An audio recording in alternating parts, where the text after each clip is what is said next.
હિન્દ મહાસાગરના મધ્યમાં આવેલું એક એવું સૈનિક બેઝ જેને વર્ષોથી અનરીચેબલ માનવામાં આવતું હતું. તે જ બેઝ પર ઈરાન દ્વારા મિસાઇલી હુમલો કરવામાં આવ્યો હોવાનો દાવો આવ્યો છે. અને બીજી બાજુ અમેરિકાના રાષ્ટ્રપતિ ડોનાલ્ડ ટ્રમ્પ દ્વારા ઈરાનને 48 કલાકનું અલ્ટિમેટમ આપવામાં આવ્યું છે. આ બે ઘટનાઓ એક મોટા જીઓપોલિટિકલ સંઘર્ષના સંકેતો છે. તો આખરે શું છે આ સમગ્ર મામલો? ઈરાન શું બતાવવા માગે છે અને અમેરિકા શું સંદેશ આપવા માગે છે? આવો વિગતે વાત કરીએ. નમસ્કાર, હું છું અજય ઉપાધ્યાય અને આપ જોઈ રહ્યા છો સ્વમાન. ઈરાને શુક્રવારે યુએસ યુકેના સંયુક્ત સૈનિક બેઝ પર મિસાઇલ લોન્ચ કરી હોવાનો દાવો કર્યો છે. અને સૌથી મહત્વની વાત એ છે કે આ મિસાઇલ હિન્દ મહાસાગરમાં આવેલા ડિએગો ગ્રાસિયા બેઝ તરફ લોન્ચ કરવામાં આવી, જે ઈરાનથી અંદાજે 3000 કિલોમીટર દૂર છે. અહીં સવાલ માત્ર મિસાઇલ લોન્ચ કરવાનો નથી, પરંતુ સવાલ એ છે કે ઈરાનની આ મિસાઇલ ઈરાને અગાઉ જાહેર કરેલી ક્ષમતા 2000 કિલોમીટરને પાર કરી રહી છે. વિશ્લેષકોના જણાવ્યા અનુસાર ઈરાન વર્ષોથી લાંબા અંતરની મિસાઇલ ટેકનોલોજી પર કામ કરી રહ્યું છે અને હવે તે ઇન્ટરકોન્ટિનેન્ટલ બેલિસ્ટિક મિસાઇલ તરફ આગળ વધી રહ્યું હોવાના સંકેતો મળી રહ્યા છે. કેટલાક નિષ્ણાંતો માને છે કે આ માત્ર સૈનિક કાર્યવાહી નથી, પરંતુ એક સ્પષ્ટ સંદેશ છે કે હવે ઈરાનની પહોંચ અગાઉ કરતાં વધુ વધી ગઈ છે અને જે સ્થળોને અત્યાર સુધી સુરક્ષિત માનવામાં આવતા હતા તે હવે ઈરાનની રેન્જની અંદર આવી શકે છે.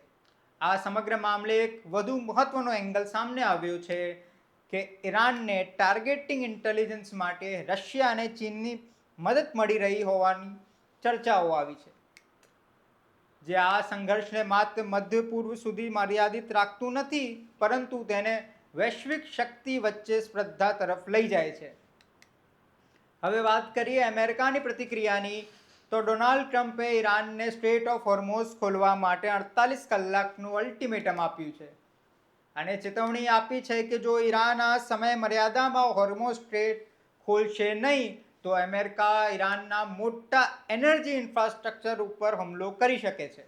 જો કે કોઈ ચોક્કસ સ્થળનું નામ જાહેર કરવામાં આવ્યું નથી, પરંતુ સંકેતો એવા છે કે યુએસ ઈરાનના દામબાદ કમ્બાઇન્ડ સાયકલ પાવર પ્લાન્ટને નિશાનો બનાવી શકે છે.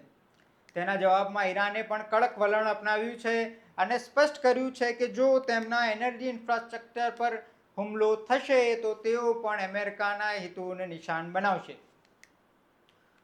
હોર્મોઝ સ્ટ્રેટને લઈને પણ ઈરાનનું કહેવું છે કે તમામ દેશો માટે ખુલ્લું છે, પરંતુ અમેરિકા અને તેના સાથી દેશો માટે નથી, જે આ પરિસ્થિતિને વધુ જટિલ બનાવી રહી છે. આ વચ્ચે અમેરિકી સેન્ટ્રલ કમાન્ડ તરફથી પણ દાવો કરવામાં આવ્યો છે કે તાજેતરના હુમલામાં ઈરાનની દરિયાઈ હુમલા કરવાની ક્ષમતા ઘટાડી દેવામાં આવી છે. પરંતુ વાસ્તવિકતા શું છે અને મેદાન પર સ્થિતિ કેટલી બદલાઈ છે તે અંગે હજુ પણ અનિશ્ચિતતા છે.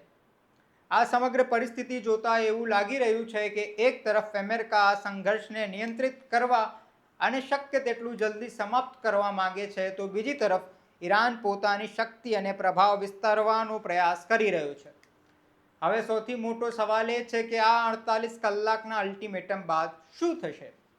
શું ઈરાન હોર્મોઝ સ્ટ્રેટ ખોલશે કે પછી આ તણાવ સીધા ટકરાવમાં ફેરવાશે?